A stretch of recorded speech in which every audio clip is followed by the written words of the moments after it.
గీతాంజలి మళ్ళీ వచ్చింది. ఎందుకంటే జండు బామ్ సేల్స్ పెంచడానికి. దాని సేల్స్ పెంచడానికి ఎజెండాగా తీసిన మూవీ ఇది. స్టార్ కామెడియన్స్ ఉండి జోక్స్ వేసిన నవ్వురాని కామెడీ, దయ్యాలు ఉండి భయం రాని హర్రర్. టోటల్గా కామెడీ లేదు, హర్రర్ లేదు. అయినా కేఎఫ్సీలో అదే కోనా ఫిల్మ్ కార్పొరేషన్లో చికెన్ ఉందేమో అని వెళ్తే అందులో బోన్స్ మాత్రమే మిగిలాయి. అవతార్ మూవీలో వాడిన మేకప్ని మిగిలిపోతే తీసుకొచ్చి ఇందులో దెయ్యాలకి వేసినట్టున్నారు.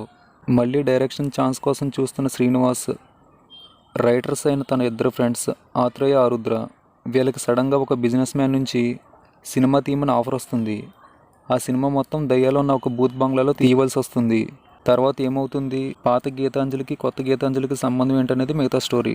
సత్య దయ్యాలయ్యాక డైలీ డ్యాన్స్ ప్రాక్టీసులు చేస్తాయి. కాంపిటీషన్కి ఏమైనా వెళ్తాయేమో మరి. సత్య కామెడీనే కొంచెం బెటర్. దయ్యానికి ఏడుపు ఎన్ని రకాలు చేసి చూపిస్తాడు. ఆ సీన్ అయితే బాగుంది. మిగిలిన వాళ్ళందరూ ఓకే. అంజలికి అయితే యాక్టింగ్ స్కోపే లేదు. ఫ్యామిలీతో చూడొచ్చు. ఫైనల్లీ గీతాంజలి దయచేసి మళ్ళీ రాకు.